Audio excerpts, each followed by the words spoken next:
ரொம்ப கிறிஸ்பியாக ரொம்ப நல்லாயிருக்கு. 40 வயசுக்கு மேற்பட்ட பெண்கள் இந்த தோசை சாப்பிடும்போது அந்த மூட்டு தேய்மானம் இருக்காது, எலும்பு சம்மந்தப்பட்ட கோளாறுகள் வராது. இப்போ இந்த தோசை எப்படி செய்யணும்னு பார்க்கலாம். 2 ஸ்பூன் ஆயில் சேர்த்துருக்கேன், 1 ஸ்பூன் உளுந்தம்பருப்பு, 4 மிளகாய், பெருங்காயம் கொஞ்சம், வெங்காயம், சின்ன வெங்காயம் இல்லைன்னா பெரிய வெங்காயம் போட்டுக்கலாம். சின்ன வெங்காயம் வந்து ஒரு 20 வெங்காயம் போட்டிருக்கேன். இந்த சட்னிக்கு தேவையான அளவுக்கு உப்பு.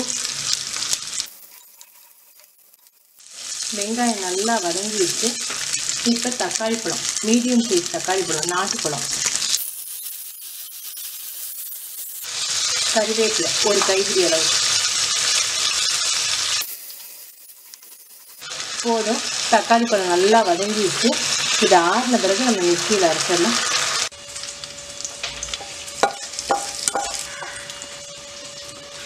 சட்னி ரெடி.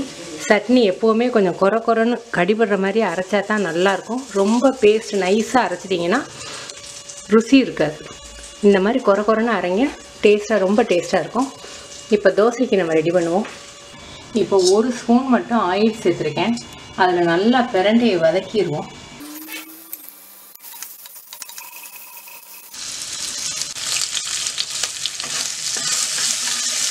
இப்போ ஓரளவுக்கு நிறம் மாறிடுச்சு இல்லையா, இப்போ அந்த பிரண்டை இலையும் சேர்த்துருவோம்.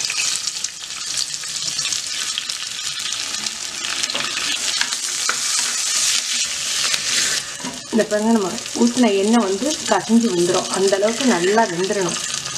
பிரண்டையும் அந்த இலையும் நல்லா வெந்தாட்டும் கொஞ்சம் அரிக்காது. இதை தனியாக எடுத்துருவோம். பிரண்டையில் வேற எண்ணெய் அதிகமாக இருக்கு இல்லையா, அதனால இந்த எண்ணெயே நமக்கு போதும். இதிலேயே நம்ம துவையலுக்கு வதக்கிடலாம். இதில் 1 ஸ்பூன் உளுந்தம்பருப்பு, 4 பச்சை மிளகாய், வெங்காயம், சின்ன வெங்காயம் ஒரு 15லேருந்து 20 வெங்காயம் சேர்த்துருக்கேன். நீங்கள் சின்ன வெங்காயம் இல்லைன்னா பெரிய வெங்காயம் சேர்த்துக்கலாம். பூண்டு ஒரு 6 பல், பெருங்காயம் இப்போ சேர்த்துக்குவோம். பெருங்காயம் ஒரு 1/4 ஸ்பூன். தோசை மாவில் வேறு உப்பு இருக்கும், அதனால் உப்பு தேவையான அளவு பார்த்து சேர்த்துக்கோங்க. பிரண்டைக்கு வந்து புளி சேர்த்தா தான் அந்த அரிப்பு குறையும், அதனால் ஒரு சின்ன நெல்லிக்காய் அளவுக்கு புளி சேர்த்துருக்கேன். அதுக்கு தகுந்த அளவு 4 பச்சை மிளகாய் வச்சுருக்கேன். நீங்கள் காரம் அதிகம் வேணும்னு நினைச்சிங்கன்னா 5 பச்சை மிளகாயை வச்சுக்கோங்க. அதில் கொஞ்சமாக மல்லித்தலை சேர்க்குறேன். இப்போ நம்ம வதக்கி வச்சுருக்க பிரண்டை இதை அரைச்சிடலாம். ஆறின பிறகு அரைச்சிடலாம். ரொம்ப தண்ணி ஊற்றாமல் கெட்டியாகவே அரைங்க. கொஞ்சமாக ஒரு 2 ஸ்பூன் வேணால் ஊற்றிக்கலாம், ஏன்னா நம்ம தோசை மாவில் வேறு இதை கலக்கணும்.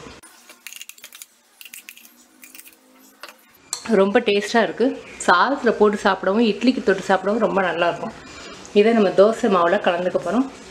தோசை மாவு வந்து கொஞ்சம் புளிக்காத மாவாக இருக்கணும், ஏன்னா நம்ம பிரண்டையில் புளிப்பு சேர்த்துருக்கோம் இல்லையா, அதனால் புளிச்ச தோசை மாவாக இருந்தால் உங்களுக்கு ருசி இருக்க ரொம்ப புளிக்கும், ருசி கிடைக்காது.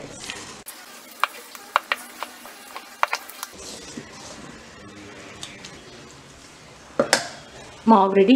தோசை ஊற்றலாம்.